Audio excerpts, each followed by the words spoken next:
it's going to be a multi-phase process to fix the pond, because you've got technically like 3 ponds. You've got the little, you've got the middle, and you've got the big one at the end. The city doesn't have access. This is issue number one. We don't have access for the little, where most of the sediment from the street basins go into. And I've got like 2 football fields long of road salt, sand, and salt in this. And we pretty much filled this little pond, and it pretty much doesn't exist. We have to get in there. We're going to do the design plans that we need to do that, and do the whole need assessment for the whole pond. It starts with that one, but it's for the middle and for the end. We need to get in there, and we got to clean that all up. Yeah, there's so much stuff in like tires, like shopping carts, everything. It's crazy. But we need access. We're going to have to end up gaining permanent access easement points, because I can't even.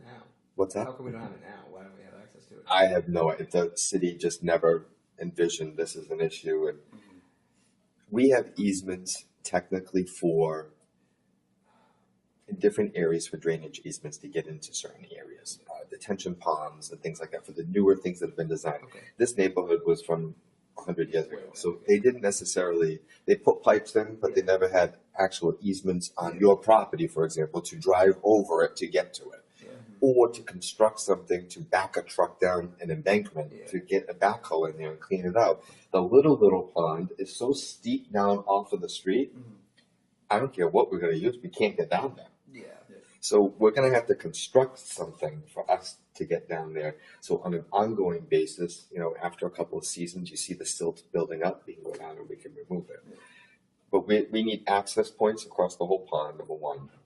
Number two, it's a whole aquatic study to really figure out what are the contaminants that are going on there. How can you increase the quality of the water, and how do you then make sure, for kind of like the filtration that we're doing at the water plant, how can we do that on Brown, on Leadham, and Mendon, and some other areas that can help clean up the water before it gets into the pond?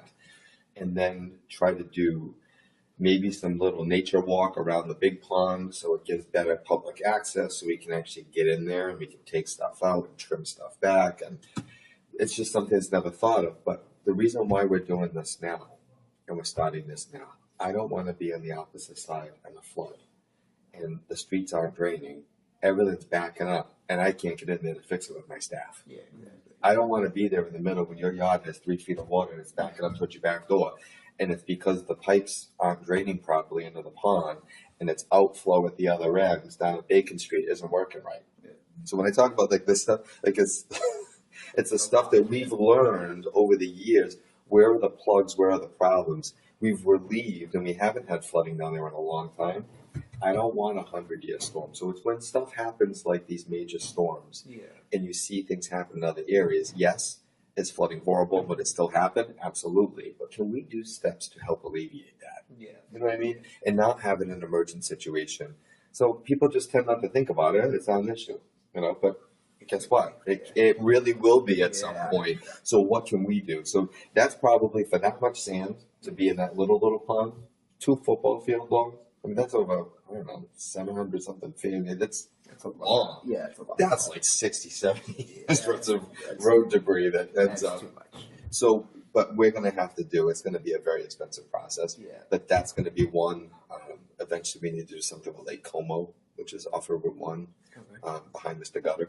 That body of water back there. We're going to do a water quality analysis of something's going on over there with algae. So there's a lot. Something with fertilizer, something's going on over there. But like we're doing things like that, so people wouldn't be aware. I know Mrs. Hanson I'm working with. She lives in the condos over by the little cranberry. She's thrilled. But and even though we talk about it, not a lot of people are aware of the stuff that we're doing behind the scenes. Because it's got potential. It's like a nice pond. It's a nice little setup. But absolutely. It's just so dirty at the point. Yeah, but I mean, you are seeing wildlife come back. I mean, there's been swans out there. It's just so that it's clean. The quality is cleaning, but we really need some access points, and it's not just with a rowboat and a canoe.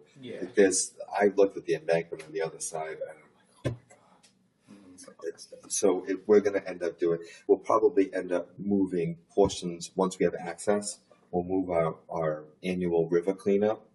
We're going to move it down there. once we have access, and say, Yeah. okay, guys, let's get a couple hundred people in here and let's get in, Yeah. and let's get into this. Yeah. But once we have the access and we start to clean it up, that's going to make an incredible difference. Yeah. Cut all this dead stuff back and pull it all out.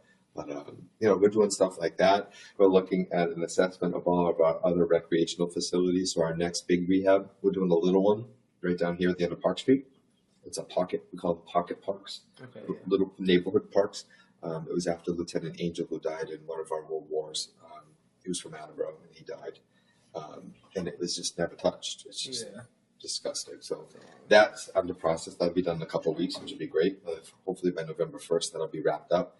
But one of our next major park projects is going to end up being Lee's Pond and Veterans Memorial Field, which is going to be, we got a lot of work to do down there because there's handicap accessibility issues with the pool and bathhouse. Okay. So that can't stay where it is. Yeah. So we have to figure out how do we improve parking down there and not limit ourselves on field space. And it's going to be a lot of moving and shaking of things and how we use it. People use that facility very different than they use Bunsen Hewitt. Yeah. They drive and have festivals there. So we kind of figure out, can't have people driving over irrigation heads. Yeah. So we don't know how to figure out how we're going to do that. Yeah. But that's going to be one of our next major projects that we want to work on. We'll probably take that in phases. Okay. Yeah. As we redo that project in that area.